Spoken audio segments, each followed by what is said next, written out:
Olá, pessoal. Vamos lá então para uma correção dos exercícios do PET 6 para o terceiro ano, né? Então, vamos começar aqui, pegar desde o início dos exercícios, né? Para a gente abrir aqui.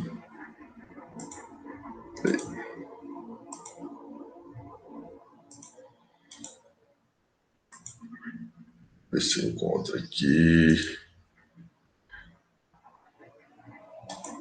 Isto. Beleza, pessoal. Espero que vocês estejam vendo aí, né? O compartilhamento. Então, a primeira questão, pessoal, da UFMA, tá? O modo de produção que se caracteriza pela relação entre trabalho assalariado e capital é definido como modo de produção. Primeira alternativa está ali, A, asiático.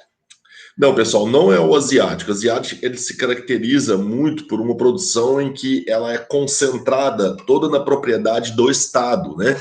Basta a gente lembrar as formações sociais dos astecas, incas, maias, né? Onde a propriedade privada ela era na verdade, não era privada, né? Era uma propriedade do Estado, mas já tinha-se o início da ideia de uma propriedade privada, ou seja, aqueles que eram dono de uma propriedade exploravam as pessoas pelo meio da escravidão, né? Então, tudo que era produzido caía na mão do Estado aí, no caso, né?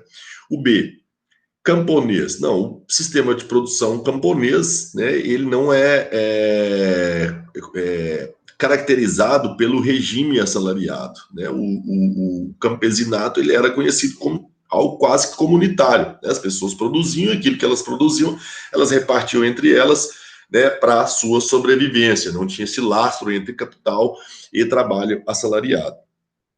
C, mercantilismo. Mercantilismo, pessoal, embora ele já seja o início do capitalismo, né, porque já há um mercado, ele é caracterizado pela permuta, pela troca, né? Eu já até tinha o produto do meu trabalho oferecido no mercado, mas eu não tinha o lastro aí, né, ou seja, o intermédio entre a troca das mercadorias pelo dinheiro, né? Então, não é o mercantilismo, né? Muitas das coisas eram pagas pelo próprio produto do trabalho, né? O capital e o dinheiro não era algo como o lastro de valor criado aí, né?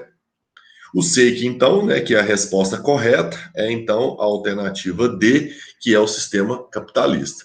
Não é o sistema socialista, né? Porque no sistema socialista o salário, na verdade, né, ele não é o salário, ou seja, há um rateio na divisão dos lucros daquela empresa ou daquela atividade em si, né? Não é só o salário que a pessoa recebe.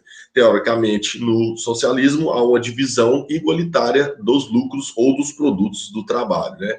Então, não é salário, né? Então, alternativa correta, letra D, tá, pessoal? D. O 2 aqui, ó. Sobre o sistema capitalista, analise as alternativas abaixo, destacando a alternativa correta, né? Então a gente vai marcar quais alternativas, então, aqui, né? Qual alternativa aqui, então, está correta, né? A propriedade pertence ao Estado. No sistema capitalista, não, nós temos propriedades privadas, né? Há as propriedades do Estado, mas a propriedade, né? As propriedades não pertencem toda ao Estado, né? Existem as propriedades privadas, que já é um sinal de que essa alternativa A está incorreta. B, só existe um partido monopartidarismo, né? No capitalismo, a gente viu aí, né, dentro do capitalismo, ditaduras militares em que se resumia, né, em um único partido, mas não é o que caracteriza o capitalismo, né? O capitalismo ele é caracterizado por um sistema econômico, né? E os partidos se organizam dentro desses interesses. Então, é normal e natural que exista mais de um interesse e mais de um partido na sociedade capitalista, né? Então, está incorreta a B. Vamos ver a afirmação C. Só existe uma classe social na qual todos ganham, em média, os mesmos salários. Não, né, pessoal? A sociedade capitalista, ela há, então, classes diferentes. Tanto que a gente vê algumas divisões do tipo classe A, classe B, classe C, denotando aí o poder aquisitivo de cada uma delas. A gente pode ver outras divisões relacionadas também a status, né, ou a questões mesmo políticas. né? Mas o que fica caracterizado na sociedade moderna capitalista é o quê? Várias classes distintas entre elas, seja por questão econômica, política ou de status social, né? D. Fechado para participação política, ou seja, ninguém possui o direito de votar. Não, né? Na sociedade capitalista, junto com o desenvolvimento econômico, a gente viu também um desenvolvimento político, no qual a participação pública e a democracia passa a ser importante para as pessoas. Então, a liberdade de votar e de escolher seus governantes faz parte de uma sociedade capitalista atual, moderna, né? Então, essa alternativa D também está incorreta. Então, o que sobrou para nós foi a alternativa E, e que caracteriza a sociedade capitalista, ou seja, visa ao lucro e a propriedade é privada, pertence a um grupo ou grupo de pessoas, né? Então, a alternativa E está correta. 3, pessoal, sobre o modo de produção escravista, indique quais das afirmações abaixo estão corretas, né? Então, vamos na 1 aqui. O modo de produção escravista, o senhor tem a propriedade tanto dos meios de produção quanto do próprio escravo e a produção por ele criada. Exatamente. Então, a 1 aqui está correta. 2. Filósofos como Platão e Aristóteles condenavam veementemente a escravidão como algo indigno da condição humana. Pessoal, embora Platão e Aristóteles são grandes pensadores, né, que fazem parte do nosso ideário filosófico, até da sociedade moderna atual, para Aristóteles como para Platão, a escravidão fazia parte de algo útil da sociedade, né? Então era natural que existisse a escravidão. Não tem como a gente condenar eles, porque eles viviam num outro contexto histórico, e a própria escravidão da época deles, com certeza, né, ela tinha uma conotação diferente do que aquela que a gente viu no período já do início da Era Moderna, ali nas colonizações da América, né? Então, foi diferente. Assim como também outras escravidões que nós vimos na história da humanidade, como a própria sociedades agrícolas maia, asteca e inca, né, que tinham também um modelo de produção escravista, mas que também era distinto do que a gente poderia imaginar do que existia lá na antiguidade de Platão e Aristóteles. Então eles achavam como algo natural, então eles não condenavam. Então a 2 está incorreta, tá, pessoal? 3. Embora inicialmente os gregos usassem como mão de obra predominantemente a escravidão, à medida que criaram uma sociedade democrática, essa instituição foi completamente abolida. Pessoal, na sociedade antiga grega, a escravidão não foi abolida, não. Ela mudou, né? Ela mudou a sua forma, né? Mas ela não foi abandonada. Era praticamente parte da estrutura da sociedade, a escravidão, né? Então, a gente vai ver o fim mesmo da escravidão, né? Com já a instituição de outra sociedade, outra forma de organização social, e não mais essa que a gente está falando aqui, que é da sociedade antiga, que era intrínseco a ela, ou seja, fazia parte da sua essência, a própria escravidão, né? Então a gente não viu isso acontecer na sociedade antiga greco-romana. Então essa também está incorreta. 4. O trabalho escravo estimulava a atividade produtiva e o progresso tecnológico, contribuindo para o constante desenvolvimento da economia. Pessoal, o trabalho escravo, ele é conhecido por ele não estimular exatamente a atividade produtiva. Como é um trabalho que você faz forçosamente, né, através de mandos, de maus tratos, o trabalho não é algo motivacional, né, não estimula ninguém ao trabalho.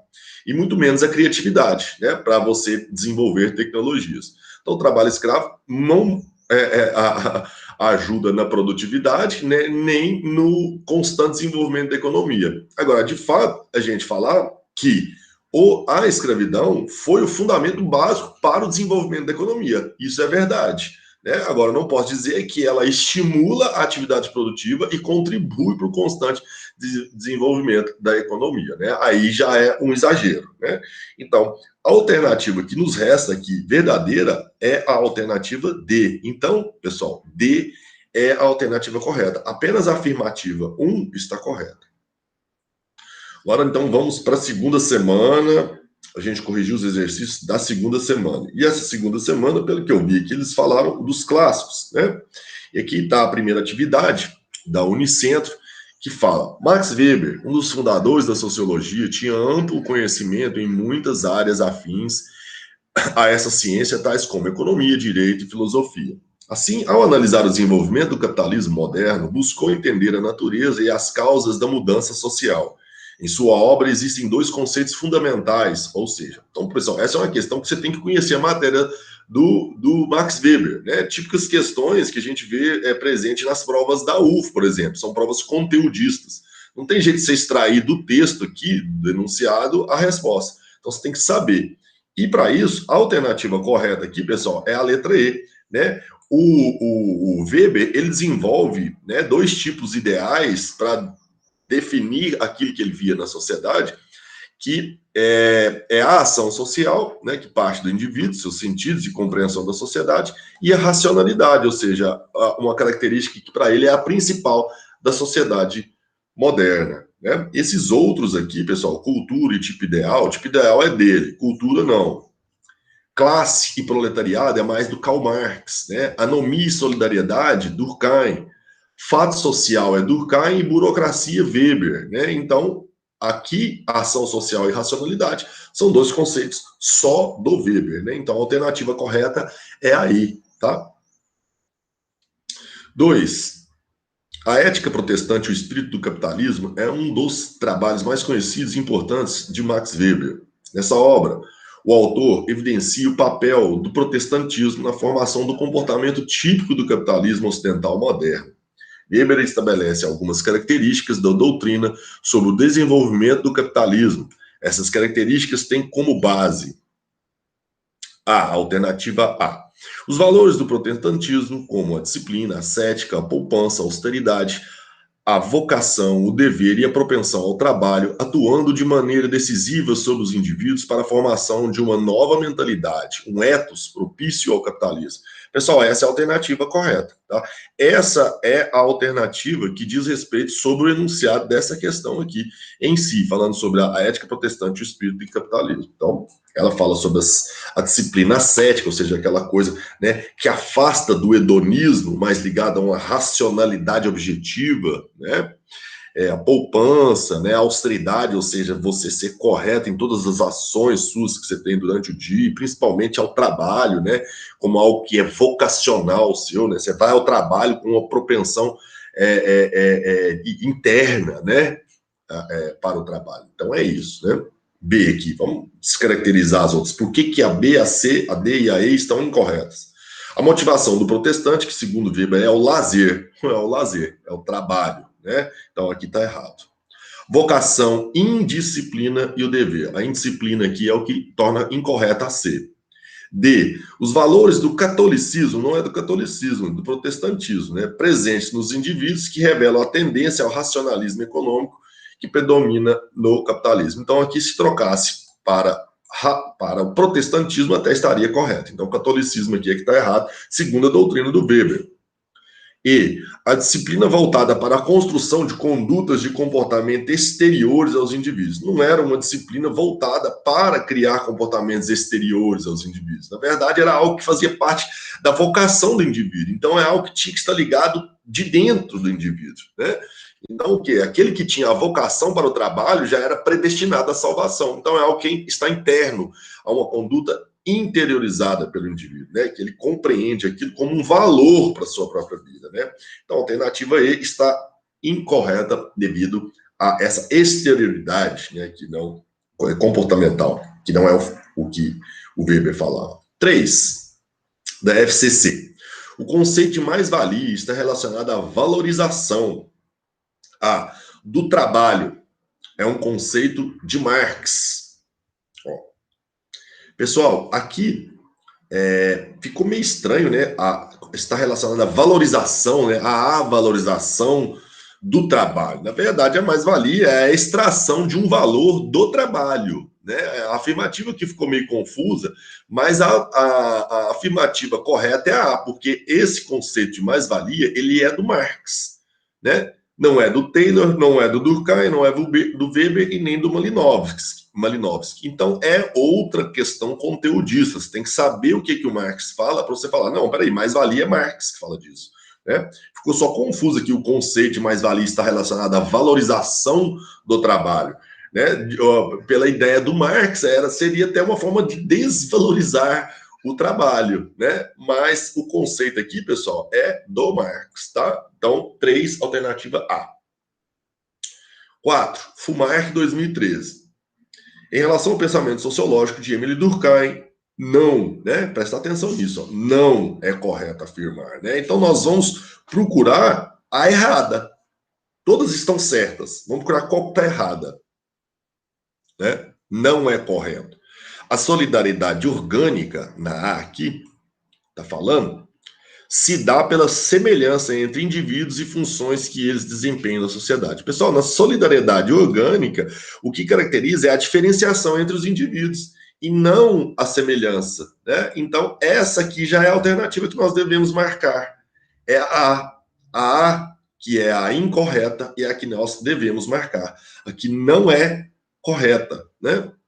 Vamos ver as outras aqui. Estão todas corretas. A solidariedade mecânica é o tipo de vínculo entre os indivíduos de uma determinada sociedade que ocorre devido a uma pouca diferenciação social entre eles. Tá vendo? Essa é a mecânica. Ó. Então, essa aqui é que fala sobre semelhança, né? Então, se aqui tivesse escrito mecânica, ela estaria correta. Então, eles trocaram o termo, né? E aqui dá para você já fazer a diferenciação entre solidariedade mecânica e orgânica.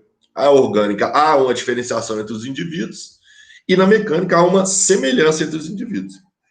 Aqui caracteriza o fato social, fala das 3 características, né? Exercer coerção sobre os indivíduos, ser independente das consciências individuais e apresentar traços gerais para a média dos membros de uma sociedade. Então ele fala aqui também sobre a coerção, sobre a generalidade, né? E sobre ser algo exterior à vontade do indivíduo, que tem as 3 características do fato social, está correta também, né?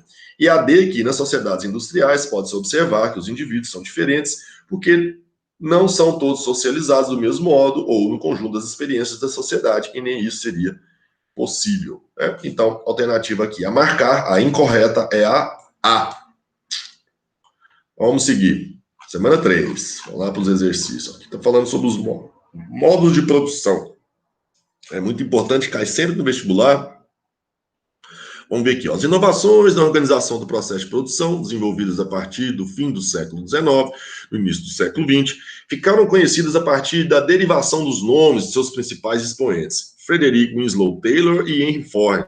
Além disso, o Taylorismo e o Fordismo caracterizam, respectivamente, 2 princípios da organização do trabalho denominados, né? Então, quais são esses 2 princípios? Aqui, pessoal, a alternativa correta é administração científica e linhas de produção.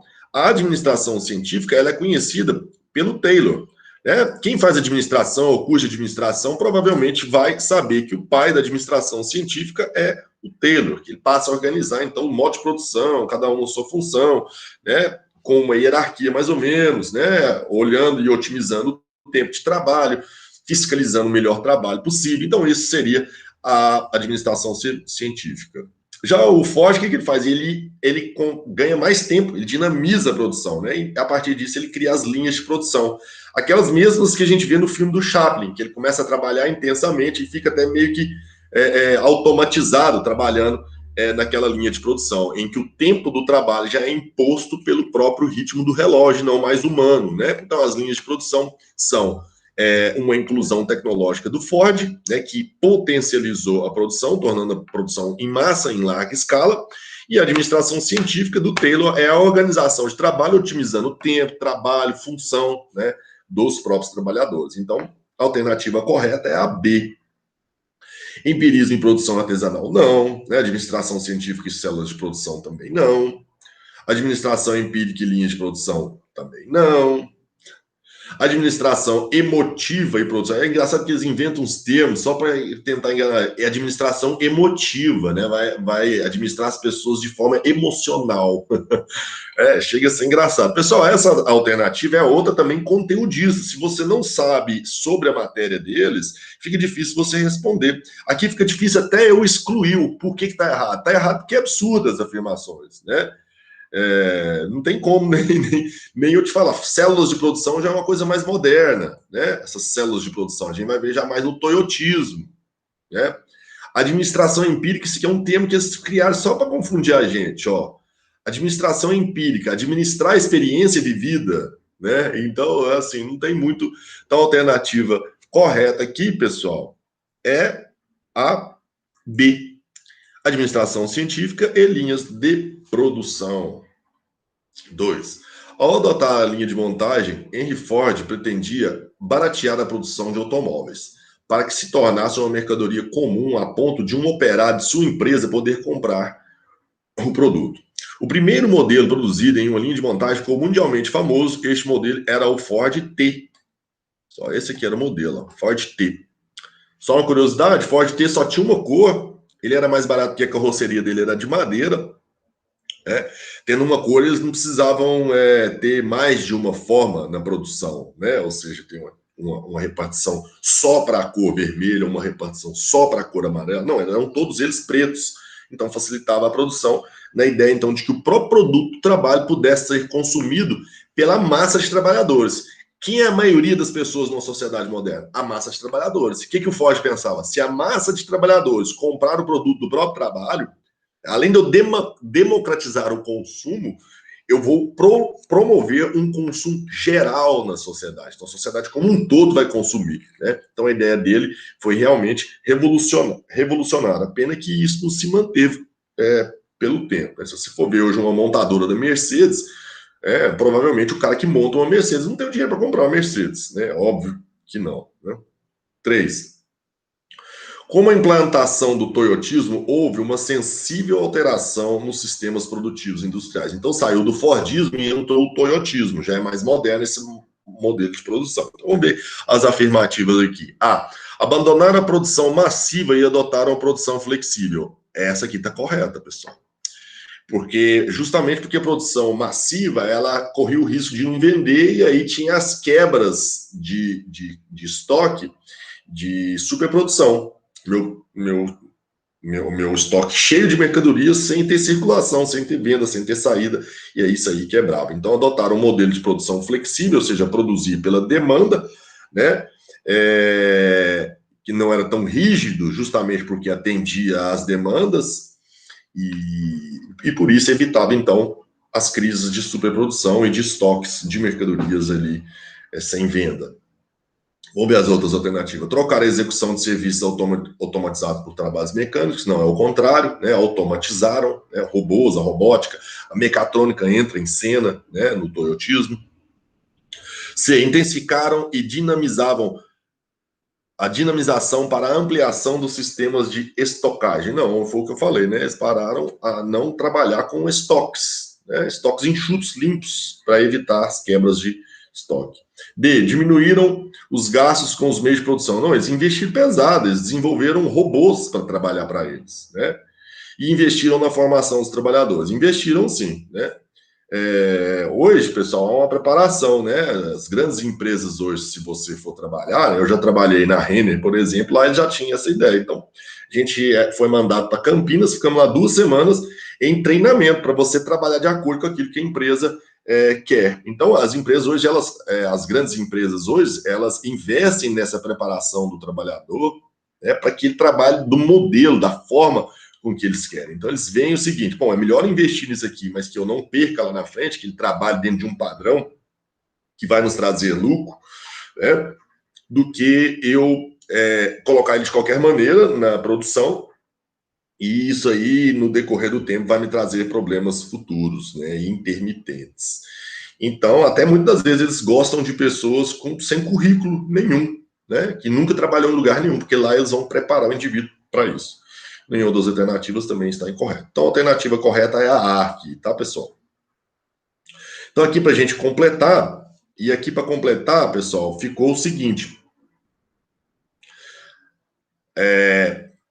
Modos de produção, né, são estratégias desenvolvidas para conduzir o comportamento da indústria, visando maximizar os lucros e melhorar o desempenho das atividades industrial da economia.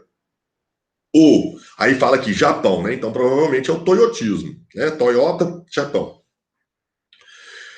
Toyotismo no Japão após a Segunda Guerra Mundial e depois difundiu-se em todo o mundo, tendo como papel a substituição do Fordismo, né? Substituiu o Fordismo e a realização do trabalho compulsório e repetitivo pela adequação de uma produção conforme a demanda e a flexibilização das funções do trabalhador. Então, a alternativa correta aqui é a D, tá, pessoal? A alternativa D é a que completa corretamente aqui esse quadrinho, beleza? Vamos para a última semana. A última semana, pessoal, aqui vai falar sobre a questão do trabalho, né? Conseguir o primeiro trabalho, explicando como que você faz seu currículo, né? Aqui tem um currículo, um modelo de currículo. Na próxima página tem uns modelos de currículo que você poderá utilizar como base para produzir e atualizar o seu. E aqui tem um modelo de currículo. Na verdade, eu não achei muito bonitinho, não. Às vezes, os meus currículos que eu utilizava na época já estão até ultrapassados, eu não sei. Mas eu vivia fazendo esses currículos aqui, lá em Uberlândia, quando eu morava lá, né? Aqui tem até um site, né, disponível para que vocês queiram olhar sobre modelos de currículo, né? Depois, se vocês quiserem dar uma olhadinha aí, né? Então, cansava de fazer esses currículos, né? A gente acabava introduzindo uma informaçãozinha, muitas vezes falsa, né? Porque a gente não tinha experiência de trabalho. Falava, eu trabalhei na loja do fulano, e aí você ligava para o fulano aqui em Monte Carlo e falou, fala que eu trabalhei aí, né?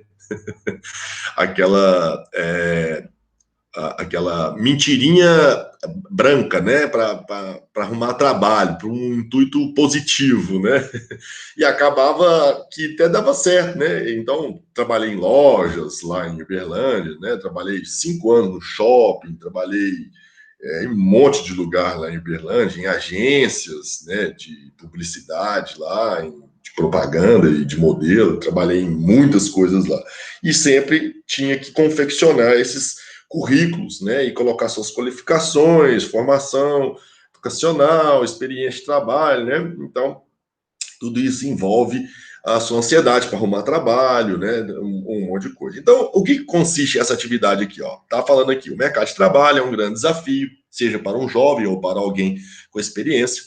Faça um texto com um mínimo de 15 linhas falando suas expectativas, seus medos e anseios a respeito do seu ingresso no mercado de trabalho. Pessoal, o mercado de trabalho, né, como a gente sabe, é que eles exigem muita gente sem a gente ter experiência. Né? Fala só, mas você não tem experiência de nada. Bom, se você me arrumar o trabalho, eu posso adquirir essa experiência. Né?